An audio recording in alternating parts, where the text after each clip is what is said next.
Hello बच्चों, good evening. क्या आपको मेरी आवाज़ आ रही है?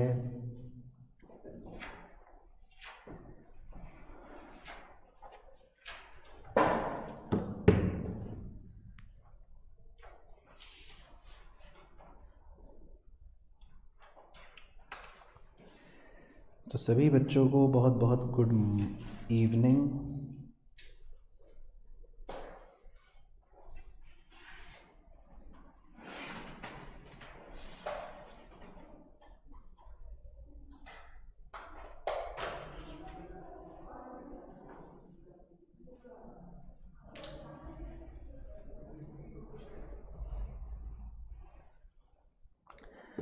ओके, तो हेलो जी, गुड इवनिंग गुड इवनिंग। तो ऑनलाइन वाले चीते सारे तैयार हैं? ठीक है, हाँ पढ़ सकते हो। तो कहाँ बैठोगे? ऑफिस में बैठ जाना। हाँ हाँ हाँ हाँ हाँ हाँ, बिल्कुल बिल्कुल। तुम तो आओ। अब फ़ोन साइलेंट पे रखो यहाँ। ये देखो नालायकी। चलो भाई, तो ऑनलाइन वाले बच्चे तैयार हैं? मानस को तो अभी नंगा करके पार्क में दौड़ाएंगे। बहाने मार रहे हैं। अभी तो घूम रहा था। आज उसकी वो वाली वीडियो मेरे पास है, आज लगाता हूँ इंस्टाग्राम स्टोरी पे। चलो जी, तो अभी अभी मुझे अकाउंट्स वाले सर मिले जब मैं ऊपर चढ़ रहा था, तो वो सीढ़ियों से नीचे उतर रहे थे, तो उन्होंने मुझे बताया कि किस तरह से आपकी बेइज्जती हुई है आज। नहीं, आज सर ने बताया कि आज ऑनलाइन के बच्चों ने अच्छा परफॉर्म करा था। तो अब देखते हैं इकोनॉमिक्स में आप कैसा करेंगे। चलो, तो तैयार है सब बच्चे? बैठो फिर, निकालो रजिस्टर। चलो, तो ऑनलाइन वाले सारे बच्चे तैयार? ठीक है, मुझे लग रहा है सब बच्चे हैं तैयार। सोनिया जी ने तो आंसर भी भेज दिया पहले का, वाह। अभी रुको सोनिया दीदी, वो उनको नज़र आ रहा है ना। चलो, ओके ओके ओके। चलो भैया शुरू करते हैं। सेकंड का भी भेज दिया सोनिया दीदी ने तो आंसर। ये तो चीटिंग कर रहे हैं भाई। ठीक है, कोई नहीं, अभी धीरे धीरे चलेंगे। चलो अच्छा, आओ जी। तो एक बार मैं बता देता हूँ आज हमें क्या करना है। आज बेसिकली हमें जो यूनिट 1 और यूनिट 2 हैं, ठीक है, वैसे बोर्ड्स मतलब आपके फाइनल एग्जाम्स के अंदर इनकी वेटेज होगी लगभग 14 से 15 नंबर की। तो वो 2 यूनिट्स के इंपॉर्टेंट क्वेश्चंस करने हैं हमको, ठीक है जी। चलो, तो स्टार्टिंग से करेंगे फ्रॉम क्वेश्चन नंबर 1 बेसिकली। तो क्वेश्चन नंबर 1 में लिखा है स्टेट ट्रू और फॉल्स। तो आपको सही या गलत बताना है बस। Number 1, the production possibility curve is normally a straight line. False. Sir आपने फ़ोन साइलेंट पे कर दिया? यहाँ नहीं रखा लेकिन। और स्वेतलाना दीदी आपने? लाओ अपने पड़ोसी का भी।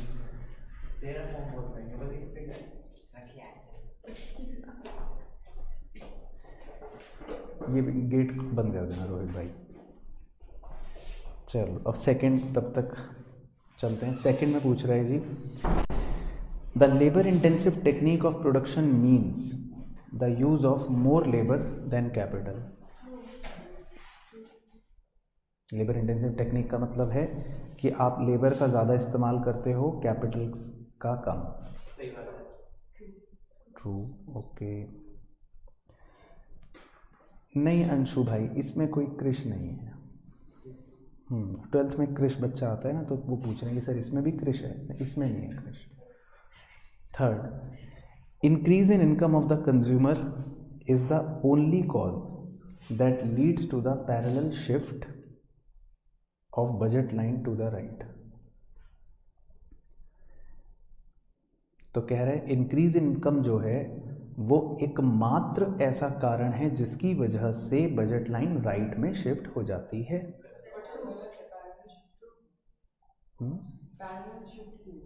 नहीं, पैरेलल शिफ्ट ही होता है दीदी बजट लाइन में। बजट लाइन पैरेलल शिफ्ट ही होता है।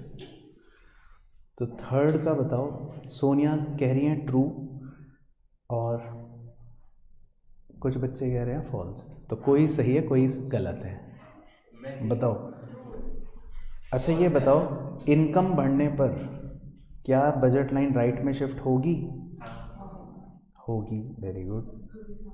लेकिन क्या ये अकेला कारण है? नहीं, वही तो मैं बोल रहा हूँ। हाँ नहीं, तो है तो फॉल्स, लेकिन आप मुझे सुनाओगे दूसरा कारण फिर क्या है? ये माना नहीं जाएगा, पूरा बोलो। Decrease in price of the commodity, गलत हो गया, very good. Decrease in price, नहीं, ऑफ बोथ गुड्स। जब तक ये नहीं लिखा ना कि दोनों गुड्स, तब तक सब बेकार। तो decrease in price of both goods की वजह से भी बजट लाइन राइट में शिफ्ट हो जाए, ठीक है। तो साथ साथ कॉन्सेप्ट भी रिवाइज करने, खाली ट्रू फॉल्स करना उद्देश्य नहीं है, तो ध्यान रखें। तो जब दोनों गुड्स सस्ते हो जाएंगे तभी तो आप ज़्यादा खरीद पाओगे ना। तो बजट लाइन शिफ्ट होने के दो ही कारण है, तो गरिमा दीदी ने बताया ऑनलाइन में, ठीक है, तुमने सुनने के बाद। चलो number 4, when the price line is tangent to the indifference curve, the consumer is said to be in equilibrium. कैसे, ये आपको कैसे पता? सही, आईसी कर्व वाला अप्रोच। तो प्राइस लाइन का मतलब हो गया बजट लाइन, और जब बजट लाइन टेंजेंट होती है इंडिफरेंस कर्व के तो कंज्यूमर इक्विलिब्रियम पर। टेंजेंट दीदी बताया था, जब टच करके निकलता है वो सिर्फ, है ना, गणित में सिखाते हैं तो नर्सरी में बच्चा सीखता है। उसके बाद number 5, given goods are inferior goods. सही बात है। और demand for substitute goods is elastic. ये नहीं पता होगा आपको, मतलब तुक्का ही मारोगे, रीजन बता दो, बट ट्रू या फॉल्स का जो भी बता रहे। देखो हमारा इस क्वेश्चन का उद्देश्य ट्रू फॉल्स नहीं है, आपको हर क्वेश्चन का मतलब समझ आना चाहिए। तो पहले ऊपर के 5 के सबके मतलब क्लियर थे, ठीक है। अभी ये इसमें पूछ रहे demand for substitute good is elastic, ठीक है। तो मैं समझा देता हूँ। देखो इलास्टिक किसे कहते हैं? डिमांड को। किसी भी प्रोडक्ट की डिमांड को इलास्टिक कब कहते हैं? जब उसकी क्वांटिटी में आसानी से परिवर्तन आ जाए, यानी कि थोड़ा सा प्राइस कम हुआ तो डिमांड बढ़ जाएगी, थोड़ा सा प्राइस बढ़ गया तो डिमांड कम हो जाएगी, उस चीज़ को इलास्टिक कहते हैं, ठीक है। तो वो कह रहा है कि जो सब्सटीट्यूट गुड्स होते हैं, सब्सटीट्यूट गुड्स का मतलब जैसे आप साबुन ले लो, सोप ले लो। सोप एक ऐसा प्रोडक्ट है जिसके बहुत सारे सब्सटीट्यूट्स होते हैं, है ना, नीले रंग का, पीले रंग का, सफ़ेद रंग का। तो अब आप ये बताओ सोच समझ के कि ऐसे प्रोडक्ट की इलास्टिसिटी मतलब ज़्यादा होगी, मतलब इलास्टिक होगी या नहीं होगी? होगी, है ना। तो ये ट्रू है, बट आपको मीनिंग समझ आना चाहिए कि वो क्या कह रहा है। क्लियर हो गया? चलो तो 6 में से आपके कितने नंबर आए? 3। चलो अब अगले, fill in the blank. Paper मिल जाए, एक बच्चा पूछ रहा है सर ये पेपर कहाँ मिलेगा? तो पेपर भाई मिलेगा 2 जगह पर, एक टेलीग्राम चैनल पर मिल जाएगा, एक दूसरा आरकेजी इंस्टीट्यूट के ऐप में जाओ, स्टडी मटेरियल टैब पर जाओ, वहाँ मिल जाएगा, और आपको तो व्हाट्सएप पे मिल जाएगा। चलो number 1, dash of transformation is the slope of PPC. बताइए जी, डैश में क्या भरेंगे? Dash of transformation is the slope of PPC. चलो ऐसी वैसे बताओ, पीपीसी के स्लोप को क्या बोलते थे? बताओ, आंसर बताओ, स्लोप ऑफ पीपीसी को क्या बोलते हैं? Very good. तो राजू का सही, कृति का सही, शॉर्ट बाय समीर का सही, हर्ष का सही। क्या बोलते हैं? चलो नहीं, एमआरएस तो होता है, आईसी के स्लोप को एमआरएस कहते हैं। पीपीसी के स्लोप को बोलते हैं एमओसी या एमआरटी, ऐसा लिखवाया था शुरू में। एमओसी मतलब मार्जिनल अपॉर्चुनिटी कॉस्ट, या एमआरटी मतलब मार्जिनल रेट ऑफ ट्रांसफॉर्मेशन। तो अब कौन सा फिल इन द ब्लैंक सही बैठेगा? Marginal rate of transformation. तो इसका मतलब marginal rate of transformation is the slope of PPC. चलो, तो इसमें fail. Second, dash utilisation of resources implies that the actual level of output is less than the potential level of output। कौन सा utilisation जो है ये दिखाता है कि आप एक्चुअल में कम बना रहे हो अपनी क्षमता से भी। Inefficient, very good. तो इनएफिशिएंट का मतलब ये कम बना रहे हो, वेरी गुड।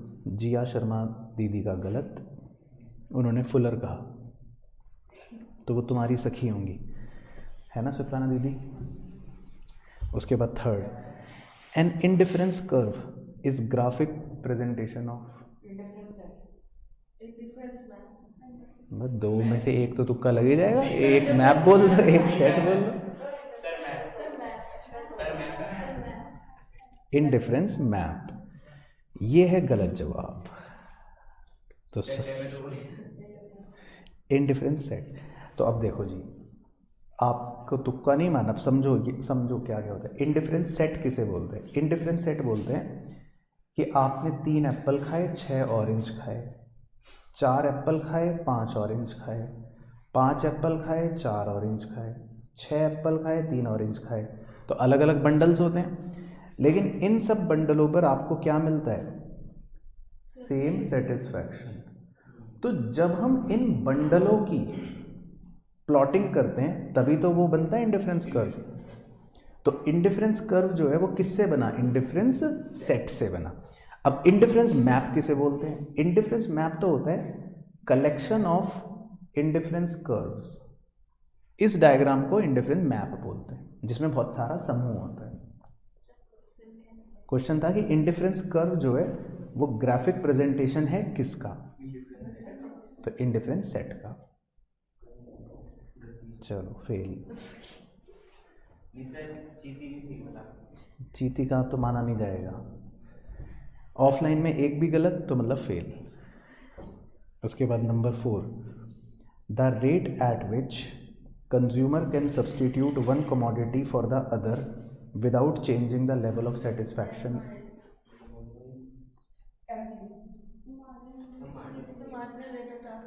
MU तो मार्जिनल यूटिलिटी है, और मार्जिनल रेट ऑफ सब्सटीट्यूशन क्या होता है? MRS। तो देखो इसके नाम से भी आप समझ सकते हो, सब्सटीट्यूशन। सब्सटीट्यूशन का मतलब है आप एक गुड को दूसरे से सब्सटीट्यूट कर सकते हो, और without any change in satisfaction. Fail. भाई एक गलत तो सब फेल है, सिंपल फंडा है ऑफलाइन में। उसके बाद 5th, expectations of a fall in price. भाई मान लो आपको ये लग रहा है, हाँ पढ़ने दे दो, कि फॉल होगा प्राइस, मतलब फ्यूचर में आपको लग रहा है कि फॉल होगा प्राइस, लीड्स टू, तो उससे क्या होगा? Dash in demand, rise. ठीक है, तो ये आप हो गए फेल।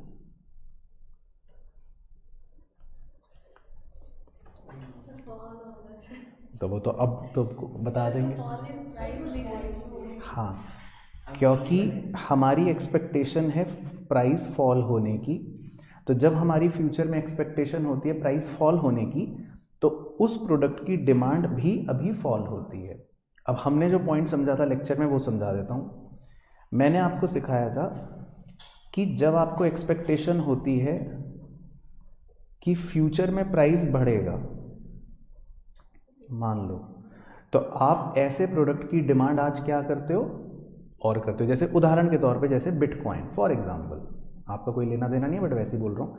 मान लेते हैं लोग सोच रहे हैं कि बिटकॉइन और महंगा होगा फ्यूचर में, ठीक है, आप ये सोच रहे हो, तो आप आज ज़्यादा खरीदना चाहोगे कि कम? ज़्यादा, क्योंकि आपकी एक्सपेक्टेशन क्या है कि फ्यूचर में और महंगा होगा।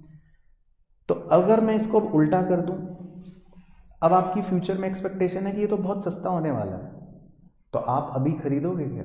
नहीं खरीदोगे ना, तो अब आपकी डिमांड भी क्या हो जाएगी? फॉल हो जाएगी ना। तो क्वेश्चन ने ये पूछा था आपसे कि अगर आपकी फ्यूचर एक्सपेक्टेशन है कि प्राइस फॉल होगा तो आपकी डिमांड क्या होगी? फॉल होगी, है ना। तो ये है बेसिकली। तो क्या लिखे हैं? फेल। ये तो सर्वसहमति से फेल हुए हैं। उसके बाद number 6, elasticity of demand in case of necessaries is. पक्का सही है वो तो, खैर वेरी गुड। क्योंकि नेसेसिटी गुड्स जो होते हैं उनकी डिमांड चेंज नहीं होती, तो ऐसे प्रोडक्ट्स को हम बोलते हैं इनइलास्टिक। ठीक है, तो ये तो ऑनलाइन वाले चीतों का भी सही।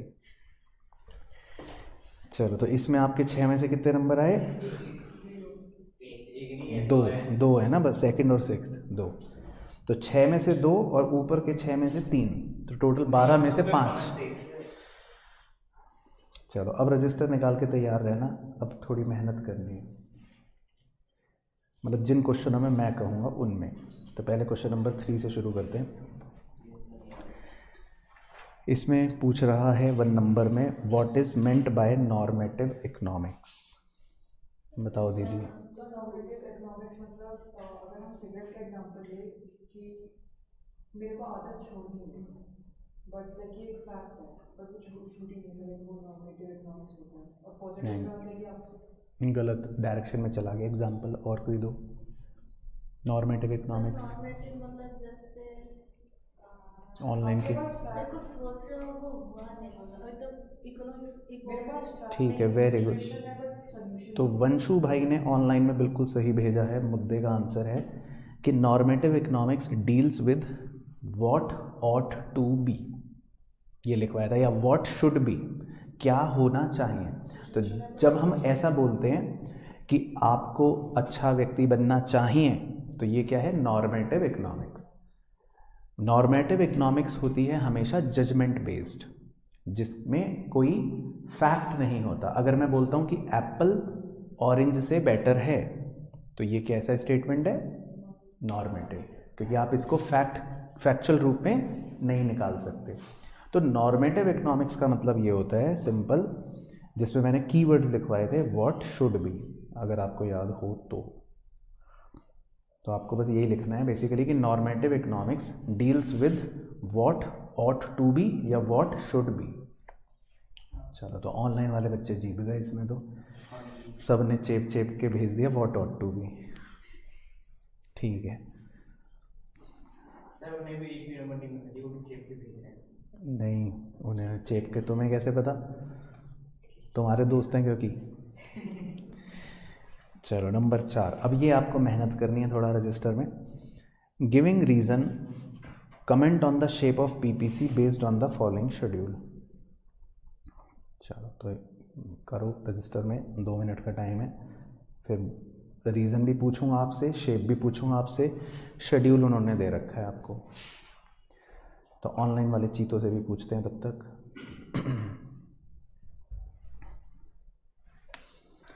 गुड इवनिंग अभय भाई, क्या हाल है?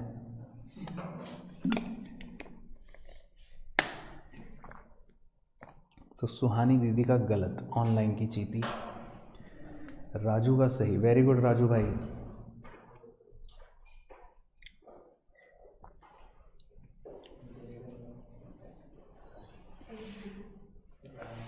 वंशु का सही, वेरी गुड। मनदीप कौर ने तो रीज़न के साथ गलत भेजा है। कृति का रीज़न के साथ गलत है, हर्ष का गलत है, मिली का सही, ब्रूस भाई का तो रीज़न के साथ गलत है, नंदिनी का गलत, वेरी गुड। गरिमा दीदी का सही।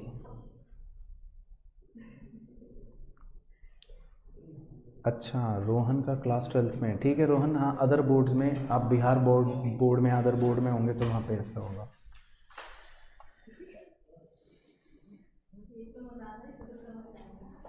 चलो अब मैं सिखा देता हूँ, बस इतनी देर का ही था ये क्वेश्चन, इससे ज़्यादा देर का नहीं था। देखो जी, कांस्टेंट होगा। हाँ बस चलो देखो बस अब इधर देख लो। देखो आपको एक गुड दे रखा है x, ठीक है, और दूसरा गुड दे रखा है y। ठीक है, अब देखो बड़े ध्यान से सुनना मेरी बात। जब हम गुड y के सैक्रिफाइस को रिकॉर्ड करते हैं, मतलब देखते हैं, उसको बोलते हैं marginal rate of transformation, MRT। ठीक है, तो आप ये देखो कि गुड y जो है वो कितना सैक्रिफाइस हुआ। जैसे वो 8 से 6 हो गया, कितना हुआ सैक्रिफाइस? 2। 6 से 4 हो गया, 4 से 2 हो गया 2, और 2 से 0 हो गया 2। पहले इतना समझ आया?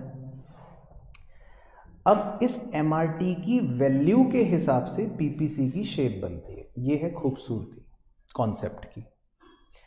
अब यहां पर MRT की वैल्यू जो है, क्या वो बढ़ते हुए क्रम में है? बताओ। नहीं। अगर बढ़ते हुए क्रम में होती, बस सुन लेना, अगर बढ़ते हुए क्रम में होती तो PPC की शेप होती कॉनकेव।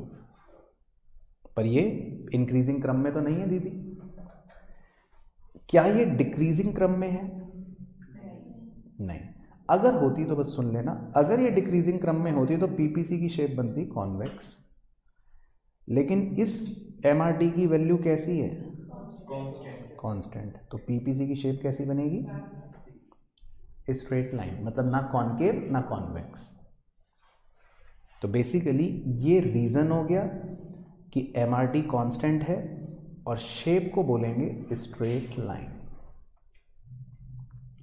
ठीक है, ऑनलाइन के चीज तो भाई उनका भी गलत था ना, उनसे भी पूछ लेते।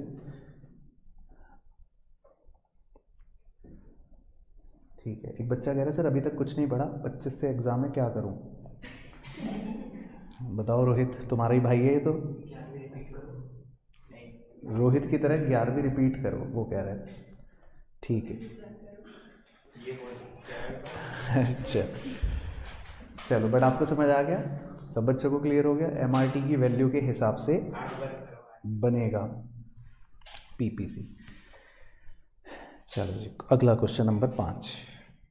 डस production take place on PPC? 4 number का क्वेश्चन है, तो ध्यान रखना 60 to 80 वर्ड्स और कहानियाँ लिखनी पड़ेंगी आपको। बताइए जी, क्या PPC does production take place only on PPC? क्यों? 4 नंबर में नहीं या हाँ से नहीं काम चलेगा।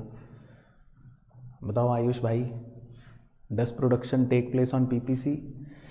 आस्था दीदी बता रही हैं सही।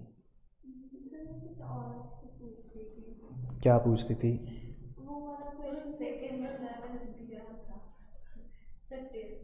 हाँ वो तो दिया होगा, तो अब अभी खोलते हैं चिट्ठा, उसमें भी आते हैं। पहले 5th का तो बताओ, does production take place only on PPC? क्या प्रोडक्शन सिर्फ और सिर्फ PPC पर ही होगा, ये क्वेश्चन पूछ रहा है। शेड्यूल छोड़ो, PPC का चित्र बनाते तो लिखो सॉल्यूशन मेरे साथ, मतलब आंसर, ताकि आपको पता तो रहे ना एग्जाम में करना क्या है 4 नंबर में, नहीं तो आप तो नाक कटवा के आओगे मेरी। तो x एक्सिस पर लिखना है गुड x, y एक्सिस पर लिखना है गुड y। ठीक है, तो ऑनलाइन के चीतों ने कहा है नो, वेरी गुड। हाँ मतलब ऑफलाइन में भी। ठीक है, फिल्मी अड्डा इंस्टाग्राम पे करता हूँ DM अभी बस क्लास के बाद। तुम्हें तुम्हारा दोस्त है। अब PPC बनाओ। ठीक है, बना लिया, तो आपको इसका आंसर नो लिखना है, वेरी गुड, वो तो बात एक हो गई। ठीक है ना, लेकिन आपको एग्जाम में क्या काम करना है जो सबसे इंपॉर्टेंट है, डायग्राम बना के आपको बिंदियां बनाकर दिखाना है कि भाई देखो ये एक बिंदी है A, एक बिंदी और बना लो B, एक बिंदी और इस पर बना लो C। तो आपको एग्जाम में ये बताना है कि भाई देखो प्रोडक्शन जो है इकोनॉमी के अंदर वो A पर भी हो सकता है, B पर भी हो सकता है और C पर भी हो सकता है, कहीं पर भी हो सकता है प्रोडक्शन। तो A और B पर प्रोडक्शन होने को क्या बोलेंगे? हाँ, अंडर यूटिलाइजेशन। तो इसका मतलब प्रोडक्शन कहाँ हो रही है? Inside PPC. लेकिन प्रोडक्शन अगर सी पॉइंट पर हो रही है तो उसको क्या बोलेंगे? हाँ, फुलर यूटिलाइजेशन, यानी कि प्रोडक्शन कहाँ हो रही है? On PPC. तो क्वेश्चन की लैंग्वेज ये थी कि क्या प्रोडक्शन सिर्फ ऑन पीपीसी होगा? ना। तो आप कहोगे कि ऐसा ज़रूरी नहीं है, ऑन पीपीसी भी हो सकता है सी पॉइंट वाला, लेकिन इनसाइड पीपीसी भी हो सकता है ए और बी पॉइंट वाला। फिर आप ये बताओगे कि इनसाइड पीपीसी जो होता है वो क्या सिग्निफाई करता है? बताओ, वो क्या दर्शाता है? बताओ रोहित भाई, ए और बी पॉइंट क्या दर्शा रहे हैं? Under utilisation of resources. और सी पॉइंट क्या सिग्निफाई कर रहा है?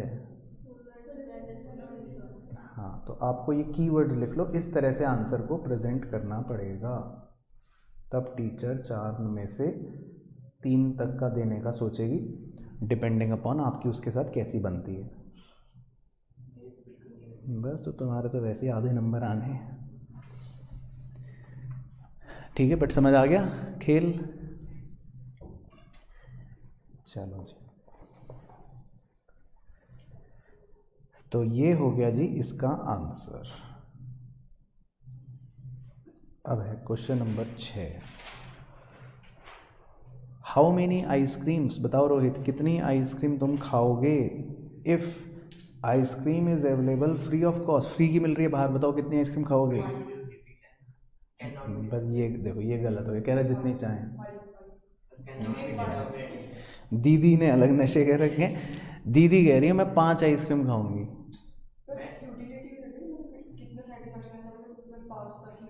तो वो तो आपने सपोज करा, तो एग्जामिनर को थोड़ी ना पता है कि आप 5 पे आपको सेटिस्फेक्शन हो रहा है। Very good. तो हर्ष भाई का सही है, ऑनलाइन का चीता। क्वांटिटी डिमांड होगा प्राइस के इक्वल, जब कंज्यूम करेंगे तो प्राइस के इक्वल। सर इसे मेजर नहीं किया जा सकता। सुने सुने, तो अब देखो अदिति देवी, आपने जो बोला वो रटी रटाई इक्विलिब्रियम कंडीशन सही है, लेकिन यहाँ पर आइसक्रीम का प्राइस क्या है? 0 है ना, क्योंकि आइसक्रीम कितने रुपए की मिल रही है? फ्री की मिल रही है। तो यहाँ पर वो नहीं लिख सकते आंसर में कि आइसक्रीम फ्री में मिल रही है। नहीं, वो भी आंसर नहीं है। हाँ, तो वो कितने होगी तो आप रुक जाओगे? हाँ, उसको अब न्यूमेरिकली मेजर करो। इसी बात को अल्फ्रेड अंकल ने क्या कहा था, मार्शल अंकल ने, कहाँ पे पेट भर जाएगा आपका? पॉइंट ऑफ सेटिटी कब आता है? MUX क्या होगा तब? प्राइस के इक्वल। और प्राइस क्या है? तो MUX क्या होगा? हाँ, तो एक तरह से आप कितनी आइसक्रीमें खाते रहोगे खाते रहोगे टिल MUX बिकम्स 0। तो जैसे ही मार्जिनल यूटिलिटी 0 हुई, बस आप आइसक्रीम खाना फिर बंद कर दोगे, क्योंकि अगर उसके बाद अगली आइसक्रीम खाई आपने तो क्या हो जाएगा? नेगेटिव में हो जाएगा, मतलब आपको फिर मज़ा नहीं आएगा, आपको सज़ा लगेगा। तो ये आंसर लिखना है 1 नंबर में। तो आप कितनी आइसक्रीम खाओगे टिल MUX बिकम 0। ठीक है ना, अच्छा क्वेश्चन था ये एग्ज़ाम का। 7 बहुत ही इंपॉर्टेंट क्वेश्चन है तो एग्ज़ाम के लिए। चलो, तो ये तो पहले आपसे ही पूछेंगे। इसमें कह रहा है जी, given price of a good, कह रहा है मान लो किसी गुड का आपको प्राइस पता है, कुछ भी, मान लो 100 रुपये, 10 रुपये, 20 रुपये, जो भी। How does a consumer decide, आप कैसे डिसाइड करोगे as to how much of that good to buy, कि कितना खरीदें?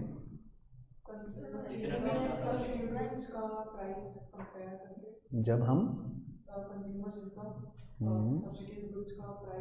नहीं, गलत दिशा हो गई, यहीं शुरू में 0। हाँ हाँ, इसमें है वो इक्विलिब्रियम वाला आंसर। तो ये 3 नंबर में इनडायरेक्टली आपसे कंज्यूमर इक्विलिब्रियम वाला ही आंसर पूछ रहा है। तो अगर आपको किसी भी प्रोडक्ट का प्राइस पता है तो आप कितने गुड्स खाओगे आप उतने गुड्स खाओगे जब तक MU किसके बराबर हो जाए, प्राइस के बराबर। तो ये आपसे इनडायरेक्टली कंज्यूमर इक्विलिब्रियम की कहानी पूछ रहा है। अब खाली इस लाइन के 3 नंबर तो मिलेंगे नहीं, रीज़न क्या दोगे? वो आपके पास है नहीं, इतने तो आप चौधरी नहीं हो, रीज़न रखते हो अपने पास। वो तो एल्फ्रेड मार्शल ने भी नहीं आपको ढंग से बताया। तो आप क्या करना है, इसमें चित्र बना लेना, वो मेरे साथ बना लो एक। ये है MU, ये है P। तो बताओ कंज्यूमर कौन सी बिंदी पर रुकेगा?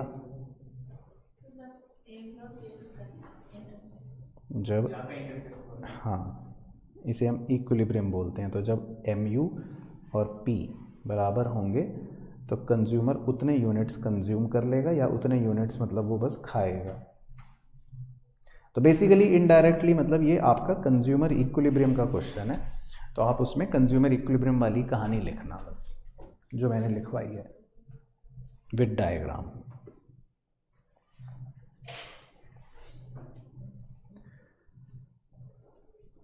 ठीक है, ओके।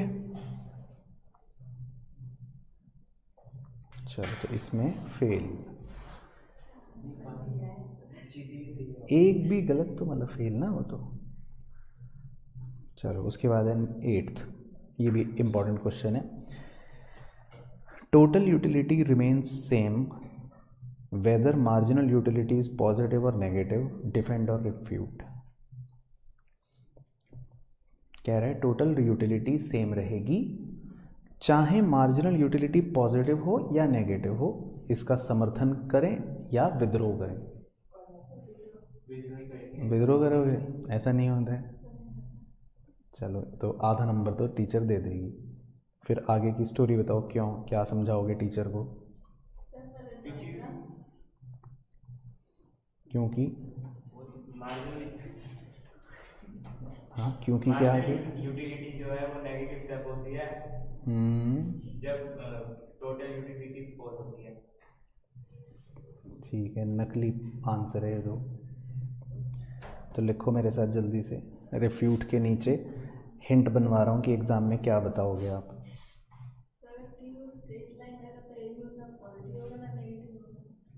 गलत है, तो कांस्टेंट रहता है ना। फिर से गलत है। लिखो चलो मेरे साथ, ये आपको एग्जाम में क्या चीज़ बतानी, 4 नंबर का क्वेश्चन है ना, तो रिफ्यूट तो चलो लिख दोगे, लेकिन इसमें इनडायरेक्टली ये क्वेश्चन आपसे TU और MU का रिलेशन पूछ रहा है। तो आपको इसमें TU और MU का शेड्यूल बनाना है और TU और MU का डायग्राम बनाना है। तो मेरे साथ दोबारा बना लो ताकि याद रहे। यूनिट्स में आप 1 2 3 4 5 6 लिख लो, MU में 10 8 5 2 0 -3 लिख लो, क्योंकि MU नेगेटिव भी हो जाता है ना। अब टोटल यूटिलिटी बताओ, 10 18 फिर 23 25 25 और 22। तो देखो, जब MU पॉजिटिव है वो येलो एरिया है, और जब MU नेगेटिव है वो नीला एरिया है। तो जब MU पॉजिटिव था और जब MU नेगेटिव था, तो क्या TU सेम ही है या बदल रहा है? बदल रहा है ना, तो इसीलिए तो हमने स्टेटमेंट को रिफ्यूट करा। तो हम इस शेड्यूल में दिखाएंगे कि भाई देखो भाई, रिफ्यूट कर रहे हैं हम, क्योंकि जब MU पॉजिटिव है और जब MU नेगेटिव है तो दोनों के टाइम पर TU की वैल्यू बदल गई रही है। हाँ, लेकिन अब इसको डायग्राम पर भी दिखाना है। तो अब TU और MU का डायग्राम याद है? नहीं सर,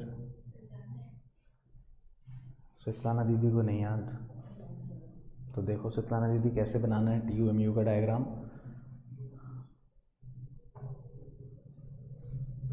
हाँ ब्रूस भाई, अभी देखते हैं, पहले समझा तो दें।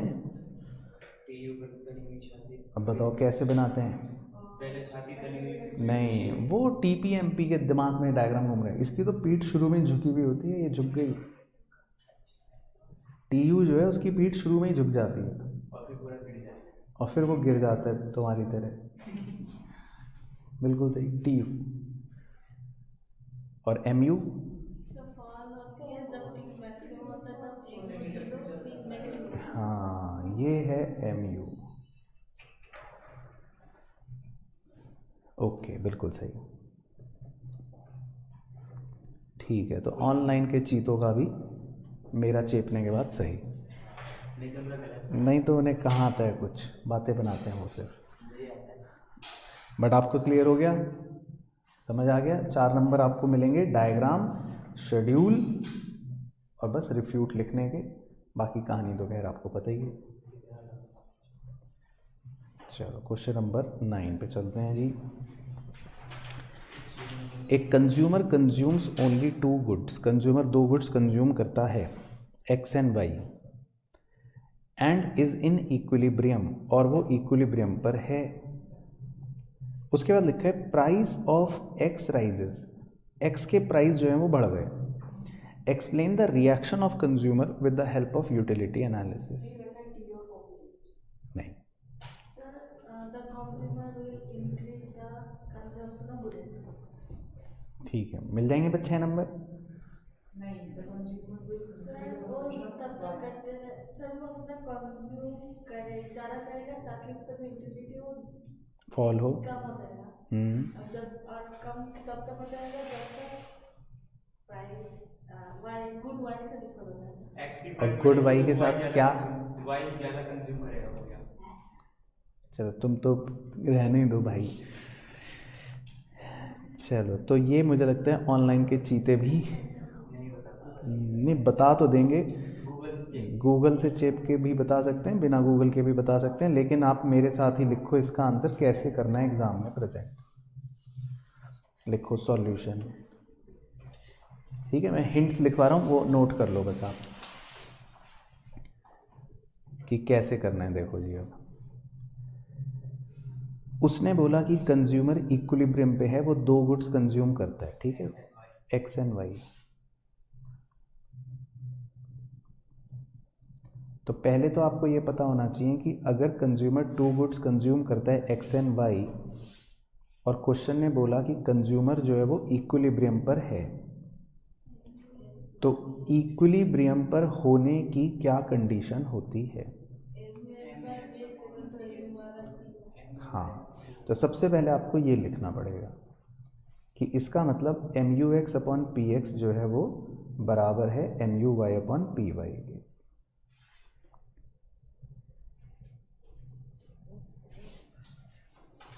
अब इसकी आपको एक इमेजिनरी कोई वैल्यू लेनी है अपनी बात को समझाने के लिए, तो आप एज्यूम कर लोगे 4 वैल्यूज। MUX को आप लेट कर लो 20, PX को लेट कर लो 10, MUY को लेट कर लो 4 और PY को लेट कर लो 2। तो देखो अभी बराबर चल रहा है मामला, है ना। LHS में MUX और PX जो है वो बराबर अपॉन PX जो है वो भी 2 आएगा, और RHS में MUY/PY करोगे तो वो भी 2 आएगा। तो अभी दोनों बराबर चल रहे हैं, है ना। पहले यहाँ तक समझ आया। अब क्वेश्चन ने एक ट्विस्ट डाल दिया था कि क्या हुआ, कुछ हुआ, क्या हुआ। हाँ, तो नाउ PX बिकम्स, X की प्राइस बढ़ गई, तो आप X की प्राइस को बढ़ाकर 15 कर लो। तो क्वेश्चन के अनुसार PX जो है, प्राइस जो है वो अब कितना हो गया, बढ़ गया, 15 हो गया। अब देखो, अब आप MUX/PX करो और MUY/PY करो और देखो कि क्या ये अब भी बराबर है। नहीं, अभी अब तो बराबर नहीं है, क्योंकि MUX कितना है 20 और PX कितना हो गया 15, जबकि MUY तो अभी भी 4 है और PY अभी भी 2 है। तो अब बताओ ये इक्वल है या अब कुछ गड़बड़ हो गई, इनइक्वल हो गए, गड़बड़ हो गई। इनइक्वालिटी का साइन किधर लगेगा, कैसा, 20/15 कितना हो गया, सॉल्व करेंगे वैसे 4/3 करेंगे सॉल्व तो 1.33, और उधर RHS में कितना है 2, तो मैं कौन सी इनइक्वालिटी का साइन लगाऊंगा, ऐसे, लेस देन। तो इसका मतलब ये सिचुएशन क्रिएट हो गई, क्लियर है।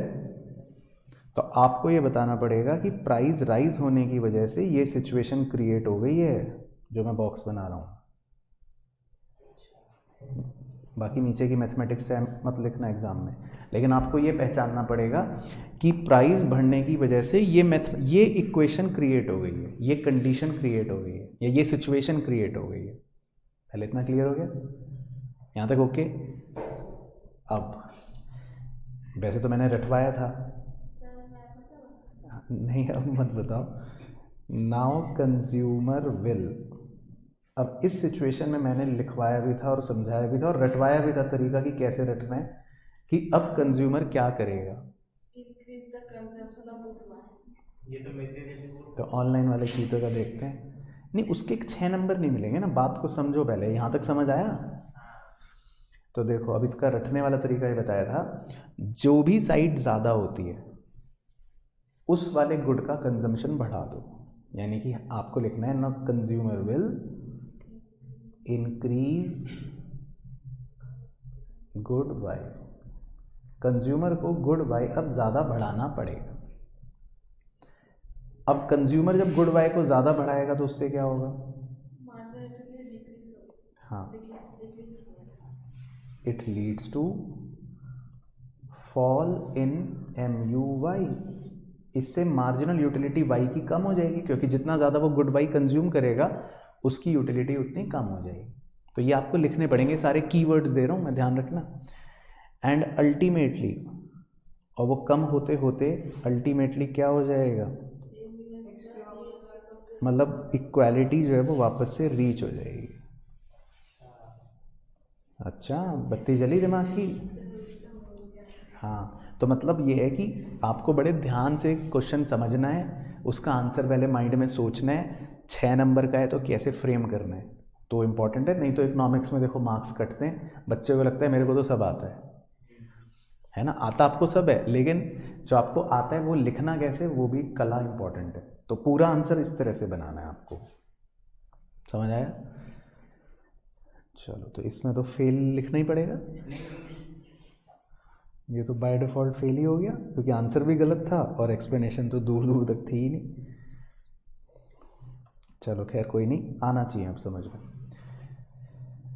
चलो जी, अगला अब आ जाओ जी। Define an increase in demand, 1 number, बस ये बता दो इंक्रीज इन डिमांड किसे कहते हैं, 1 नंबरी सवाल। प्राइस घटेगा, डिमांड बढ़ेगी इसको। बस वो ही नहीं होता, वो होता है एक्सपेंशन इन डिमांड। नहीं दीदी, इंक्रीज इन डिमांड होता है जब डिमांड बढ़ती है due two factors other than price.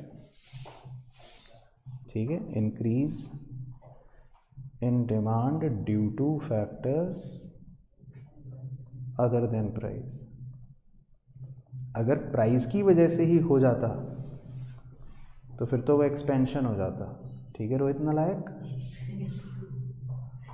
तो 1 नंबर फेल, कटे।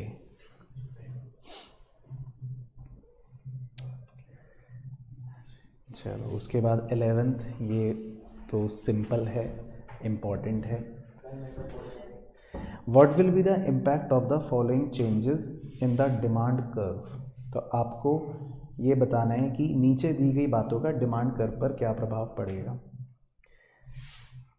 कह रहा है demand curve of coffee when the price of tea falls. सब चाय पियेंगे। चलो मैं इसको थोड़ा चेंज कर देता हूँ। अब कॉफ़ी की डिमांड पे वो पूछ रहे हैं क्या फ़र्क पड़ेगा अगर टी के प्राइस फॉल होते हैं। तो मतलब अगर सब्स्टिट्यूट गुड के प्राइस फॉल होते हैं, क्योंकि टी और कॉफ़ी क्या है, सब्स्टिट्यूट गुड है, तो अगर टी के प्राइस फॉल होते हैं मतलब सब्स्टिट्यूट गुड के प्राइस फॉल होते हैं, तो कॉफ़ी की डिमांड क्या होगी, घट जाएगी, कम होगी। तो आप लिखोगे पहले का आंसर, लिख लो decrease in demand of coffee. और इसमें कैसा डायग्राम बनाएंगे, leftward shift. Decrease in demand in coffee का मतलब होता है लेफ्टवर्ड शिफ्ट। कौन सा शिफ्ट दीदी, लेफ्टवर्ड शिफ्ट। ठीक है, नोट्स में पेज नंबर 24 पे मिल जाएगा शायद आपको, decrease in demand leftward shift.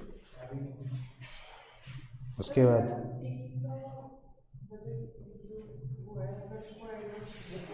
T का नहीं पूछ रहा, वो कॉफ़ी का पूछ रहा था, तो हमें उसका बताना है जिसका उसने पूछा।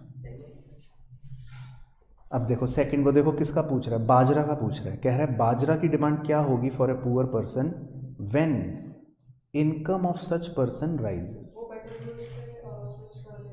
तो अब देखो बाजरा इन्फीरियर गुड है, बताया था। तो जब किसी आदमी की इनकम बढ़ती है, इनकम बढ़ी, तो वो इन्फीरियर गुड क्या करता है, कम कर देता है ना, छोड़ देता है। तो क्या होगा, बाजरे की डिमांड डिक्रीज होगी। तो इसका आंसर बन गया डिक्रीज इन डिमांड ऑफ बाजरा। तो बताओ रोहित, इसमें कैसा डायग्राम बनेगा? हाँ, ये सही आंसर दिया तुमने मेरे से सीख के, लेफ्टवर्ड शिफ्ट। ठीक है, समझ आया? उसने दिया तो तुमने सुन के समझ लिया कि नहीं? Very good. अब थर्ड देखो, अब डीजल की डिमांड बतानी है स्वेतलाना दीदी की, क्या फ़र्क पड़ेगा इफ़ अगर price is expected to rise in near future. अभी समझाया था, वेरी गुड, डिमांड बढ़ेगी, क्योंकि आज समझाया था ना कि आपको एक्सपेक्टेशन है कि फ्यूचर में तो ये और महंगा होगा, तो अभी सस्ता है तो अभी ले लो। तो हम इसकी डीजल की डिमांड इंक्रीज करेंगे। तो इसमें कौन सा डायग्राम बनेगा? Rightward shift. तो ये तुमने सही बताया मेरे से सीख के। चलो ठीक है, क्लियर हो गया क्वेश्चन। तो ये इंपॉर्टेंट क्वेश्चन होते हैं एग्जाम के लिए। चलो उसके बाद 12th मुझे ओरली ही सुना दो। वैसे तो 6 नंबर का है, लेकिन ये डायरेक्ट क्वेश्चन है तो ओरल सुन के काम हो जाएगा। Distinguish between increase in demand and increase in quantity demanded. और उसमें नहीं, इंक्रीज इन क्वांटिटी डिमांडेड का मतलब है एक्सपेंशन। जो मैंने उसमें बोल दिया, तो एक्सपेंशन का रीज़न होता है क्या? कि प्राइस बढ़ेगी तो डिमांड भी बढ़ेगा, प्राइस फॉल होती है। और इंक्रीज इन डिमांड के रीज़न क्या होते हैं? Factors other than price. ठीक है, तो एक तो ये डिफरेंस लिखोगे आप। दूसरा, हाँ वही, मतलब जो लिखवा रखे हैं वही लिखने। दूसरे में आप लिखोगे कि इंक्रीज इन डिमांड में प्राइस कांस्टेंट रहता है, और इंक्रीज इन क्वांटिटी डिमांडेड मतलब एक्सपेंशन में आप लिखोगे कि अदर फैक्टर्स कांस्टेंट रहते हैं। फिर तीसरा आप बनाओगे दोनों का डायग्राम, नोट्स में जो बनवा रखा है वहाँ से चेप के। चौथा आप बनाओगे दोनों का शेड्यूल, जो नोट्स में बनवाया वहाँ से चेप के। बस 4 डिफरेंस हो जाएंगे बड़े बड़े। तो 6 नंबर में इसमें यही लिख रहे हैं बस, 6 नंबर पक्के अगर सही से चेपा तो। चलो उसके बाद जी क्वेश्चन नंबर 13 बताएंगे रोहित भाई। इलास्टिसिटी का इंपॉर्टेंट क्वेश्चन है 1 नंबर का। The elasticity of demand for a good is 1। कह रहा है इलास्टिसिटी जो है एक गुड की 1 है। What will happen to total expenditure. कह रहा है उसके टोटल एक्सपेंडिचर पे क्या प्रभाव पड़ेगा अगर इफ़ इट्स प्राइस फॉल्स। तो अगर प्राइस कम हो गया रोहित भाई, तो बताओ टोटल एक्सपेंडिचर पे क्या प्रभाव पड़ेगा। ऑनलाइन के चीतों से पूछते हैं। नहीं रोहन भाई, इसमें 4 ही डिफरेंस हैं, 6 नहीं लिखने।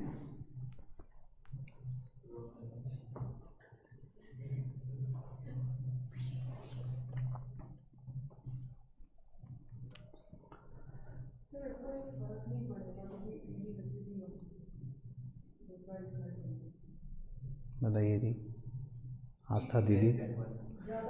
तो वंशु का तो गलत, ऑनलाइन का चीता वो नशे में कह रहा है ईडी लेस देन 1। तो मतलब क्वेश्चन बदल दें हम, ये वो तो गिवन है ईडी इक्वल टू 1।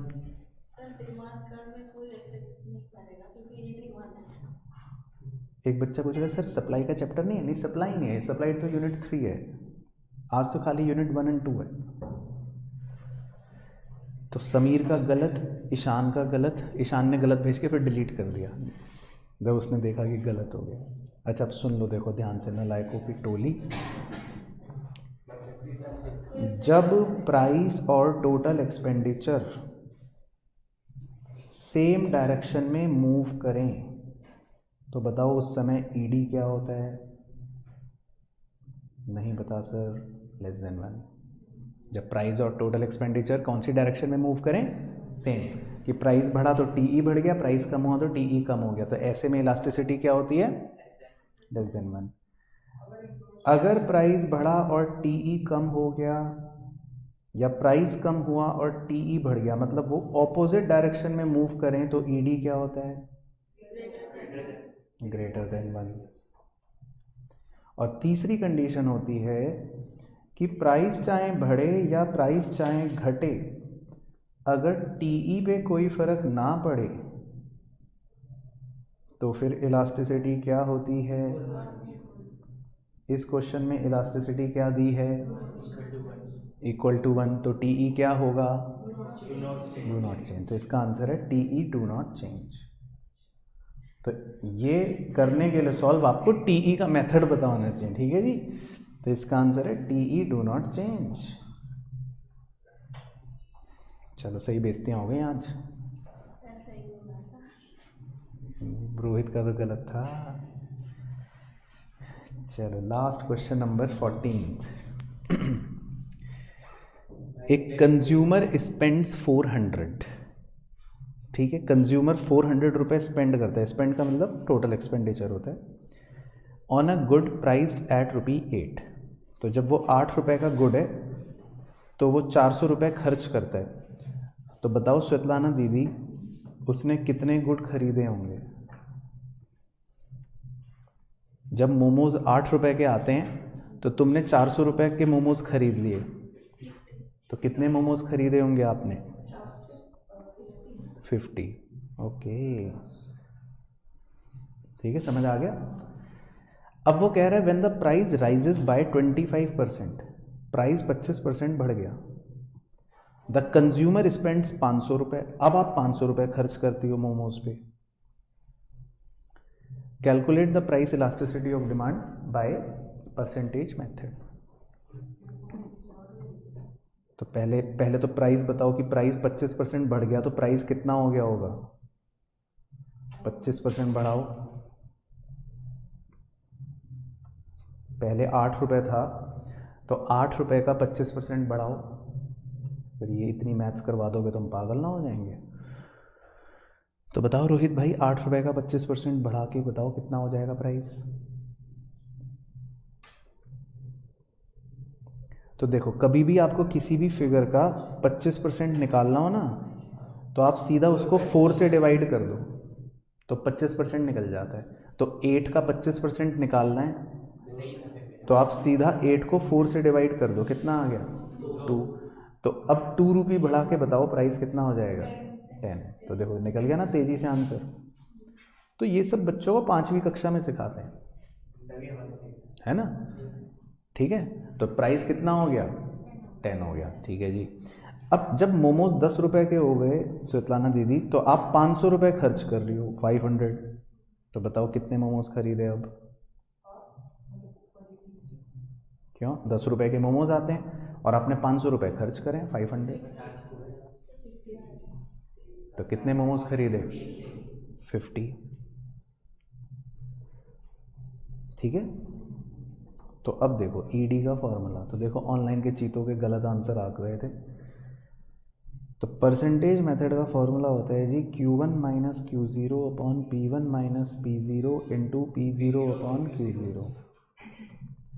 Q1 आपका 50 है, Q0 भी 50 है, P1 आपका 10 है, P0 8 है। तो इन वैल्यूज़ को पुट करें, सॉल्व करें, क्या आंसर आएगा? 0। तो इसका मतलब इलास्टिसिटी क्या है? 0 तो है, लेकिन क्या है? Perfectly inelastic. अब सही आया ऑनलाइन के चीतों का मेरा चेपने के बाद। चलो समझ आई का स्टोरी? तो लिख लो बड़ा बड़ा फेल, ठीक है, भयंकर तरीके से।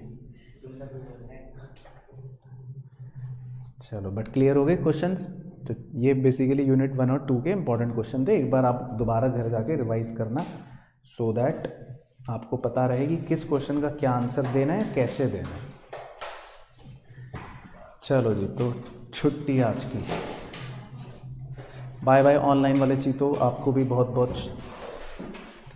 मतलब होमवर्क में रिवीजन करना है बस, और मिलेंगे अगली कक्षा।